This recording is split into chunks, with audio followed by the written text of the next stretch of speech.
Okay, we're going to start with the nation. Man, Kuka, okay, tax reform, Senate widens consultation. Nobody has claimed ownership of the 753 duplexes. Discos gets January 1 deadline to end meter upgrade. Airline crashes 1 hour flight fare to 80,000 naira. Sanwo-Olu signs electricity bill, pledges transformation. Fire causes havoc in Kwara, Yobe, Taraba, Delta, and INEC office raised. Okay, which story are we taking? Okay, major headline. Oh, there was one more. Bagudu urges council to deepen IGR. Okay. So major headline, because the new tax reform is just within me. That's the hottest story in Nigeria. Nigeria. Yes, it's the hottest. So yesterday, you should have seen videos of the House of Reps storming session yesterday. It was a constant buzz. English and vocabulary were just slamming our faces, but we managed it. So Reverend Kuka, along with the Manufacturers Association of Nigeria, have also endorsed this bill. They have asked that people allow it. For a very rare occurrence, Very rare. Hassan Matthew Kuka supported the bill and also praised the president's initiative for this bold move for fiscal transformation, and he commended him. The Senate Committee on Finance has been given 6 weeks to work on the bill and conduct public hearing. I'm hoping that will solve a lot of problems. Yesterday, House of Reps had kata session, which the president welcomed, and he has directed the AGF and the Minister for Justice, Lateef Fagbemi, to work with the National Assembly to clarify grey areas, according to the Minister for Information. And the Minister for Information also said that the president says that all genuine concerns have been addressed before the bill will be addressed before the bill will be passed.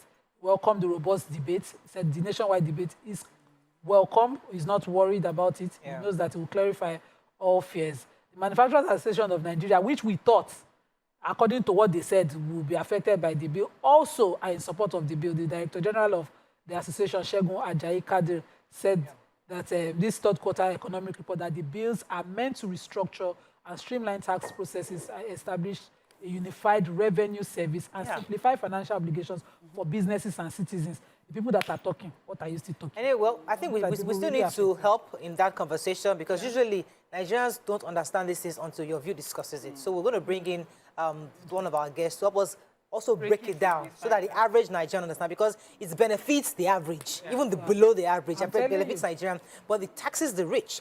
And everybody below a certain amount of money don't get taxed in Nigeria. That's a huge thing. It also establishes federalism. The federal government now True federalism will be taking about 15%. Yes. State governors will be taking 50%. Already, this revenue allocation sharing that they are doing from FIRS alone, state governors are taking a huge chunk of it. Much more than so before. We should be holding them accountable. Yes. And that's the real government. If you walk, you chop as a district. It's not our hot topic, but we'll make it a hot topic and make it a conversation. Yeah, so yesterday in Abuja at the 4th edition of Local Government Economic Summit, as organized by Summit Group, with the summit 25 years of uninterrupted democracy in Nigeria, the place of local government in rural development and food security.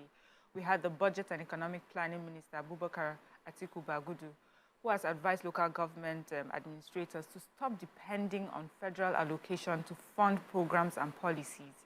He says the time has come for them to look inwards to harness internal resources that abound in all the 774 local government areas in the country.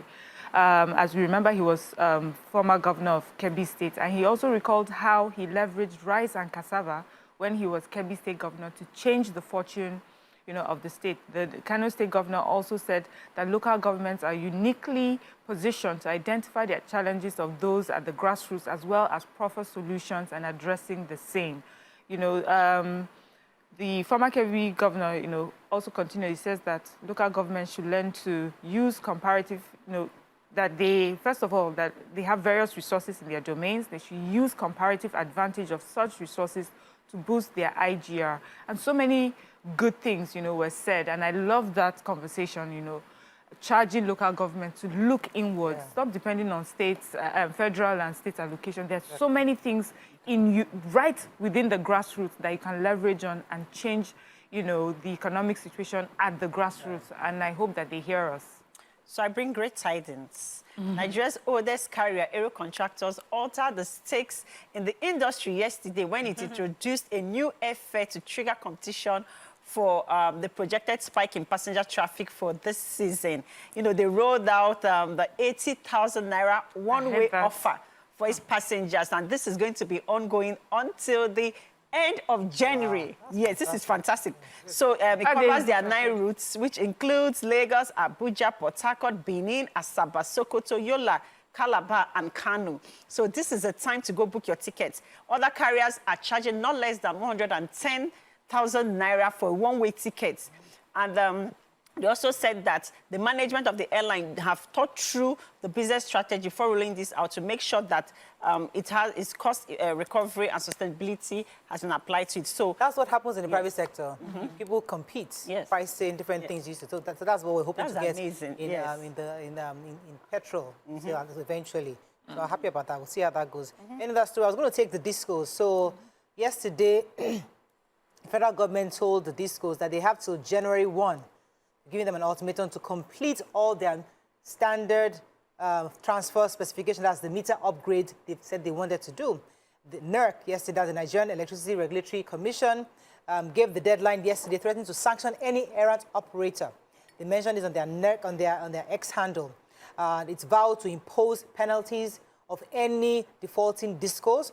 The statement said that NERC has directed discos to rapidly conclude the migration of the STS meters for all their customers to prevent disruption of services.